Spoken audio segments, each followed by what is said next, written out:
La Guerra de los Mil Días fue un conflicto de Colombia disputado entre el 17 de octubre de 1899 y el 21 de noviembre de 1902, en un principio entre el Partido Liberal y el Partido Nacional, en cabeza del presidente Manuel Antonio San Clemente.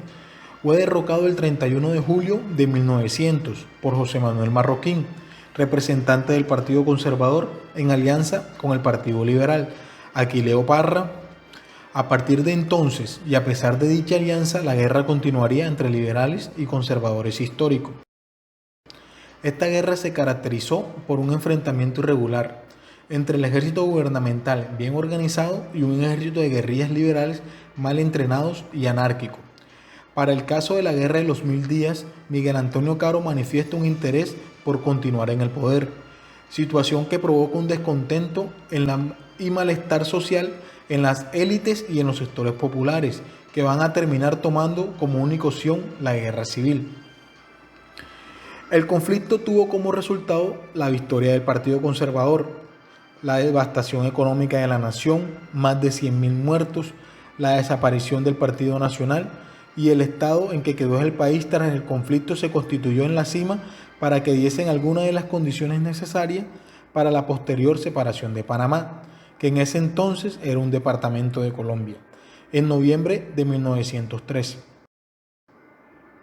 El brusco cambio provocado por la derogación de la Constitución de Río Negro en 1863, que reforzó el modelo federal por la centralista Constitución de 1886, establecida bajo el mandato de Rafael Núñez, además de los violentos intentos de captación de los conservadores históricos a través de Marroquín, como los intereses liberales de retomar el poder, fueron las principales causas de la guerra. Se trató de un conflicto internacional que se entendió especialmente a los países vecinos como Ecuador y Venezuela, en los cuales se libraron batallas entre fuerzas colombianas y ecuatorianas y o venezolanas, que apoyaban a los actores colombianos en el conflicto. Otras naciones como Guatemala, El Salvador y Nicaragua apoyaron a los liberales y a los conservadores con armamentos y suministros.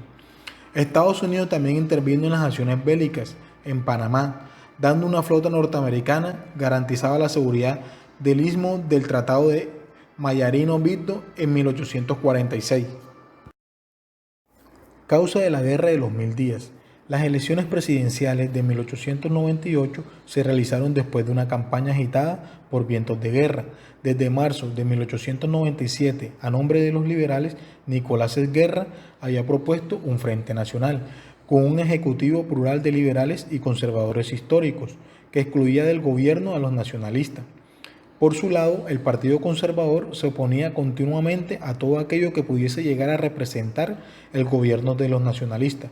Por ejemplo, declaraba en el Acuerdo Tercero del 17 de agosto de 1899 que en la actualidad no existe vínculo político ninguno entre el gobierno que es nacionalista y el Partido Conservador, y que por el contrario, los miembros de esta comunidad son sistemáticamente alejados de la cosa pública.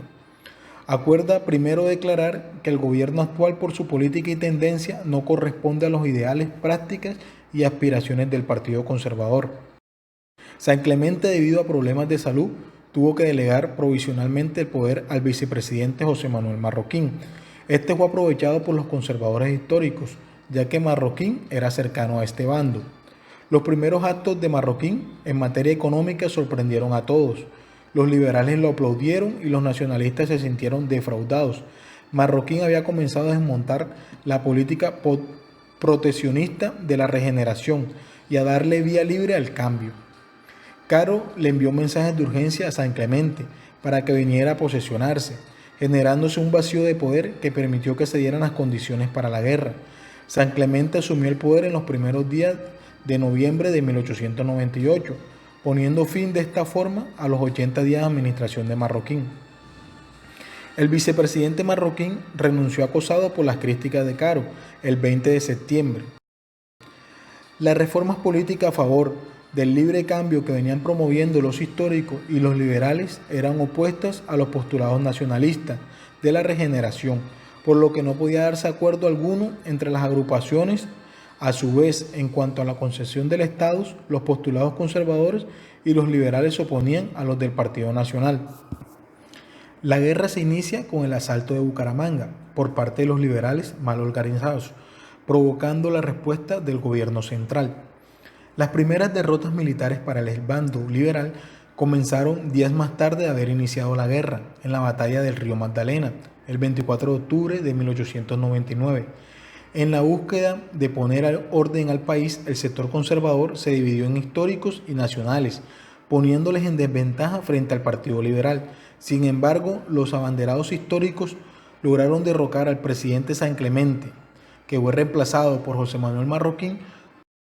Por su parte, los liberales nombraron presidente del país a Gabriel Vargas Santos para que opacara a los mandatarios constitucionales del sector conservador. Poco a poco la guerra tomó un camino más represivo y más cruel. Incluso la población se dividió para tomar parte en cada bando de unos más fanáticos. Pese a los esfuerzos de cada partido por obtener victorias, sin duda las batallas de Peralonso y de Palo Negro Santander mostraron con claridad los perjuicios que había causado la guerra.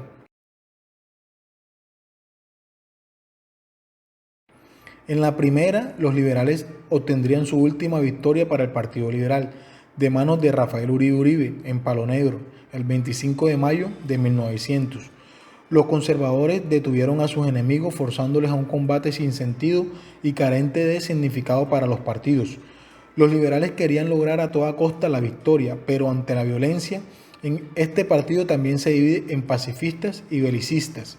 Los conservadores nacionales pronto comprendieron que lo mejor era detener la guerra, que ya comenzaba a extenderse a Panamá y en el Mar Caribe. Con esa decisión se evitó internacionalizar la guerra, de la cual en Venezuela se trataba de provocar un conflicto abierto a través de su presidente Cipriano Castro, quien apoyaba a Uribe Uribe para colocarlo en el poder. Marroquín lograron cortar la ayuda venezolana a los liberales el 29 de julio de 1901, quienes no dudaron en ser derrotados por el general conservador Juan Tovar.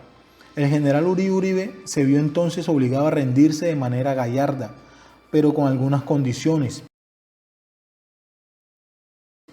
El 24 de octubre de 1902 se firma el Tratado de Paz de Neerlandia, en la hacienda del mismo nombre.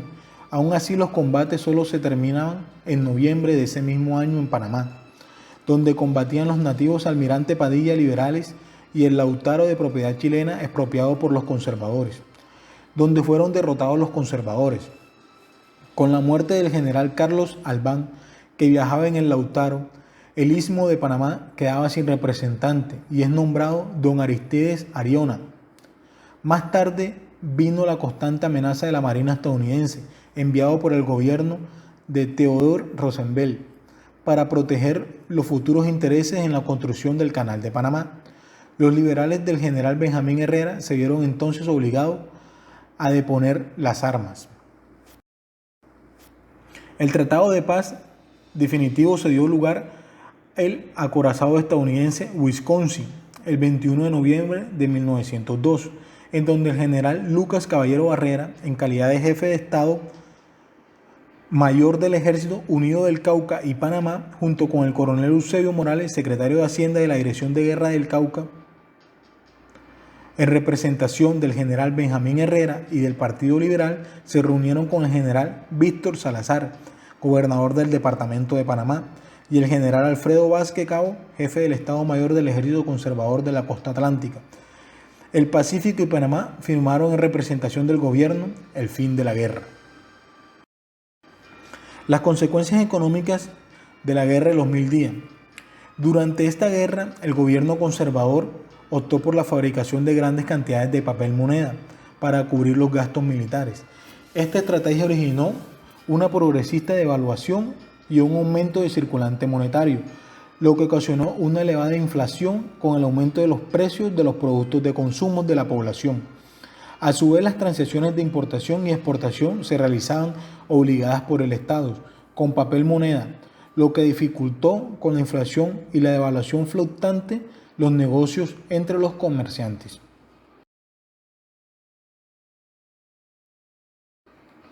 Las consecuencias sociales de la guerra contribuyó de manera notable a acerbar los odios partidistas a nivel local y regional, Si bien entre las élites de los partidos se produjo un mayor acercamiento, en la repartición burocrática del gobierno y en las decisiones políticas a nivel de las bases de los partidos aumentó la identificación partidista y el rencor del partido contrario. La guerra de los 1000 días sembró odios en la población, principalmente rural, que luego se expresarían con igual o mayor intensidad en los años posteriores y en el marco de la denominada violencia.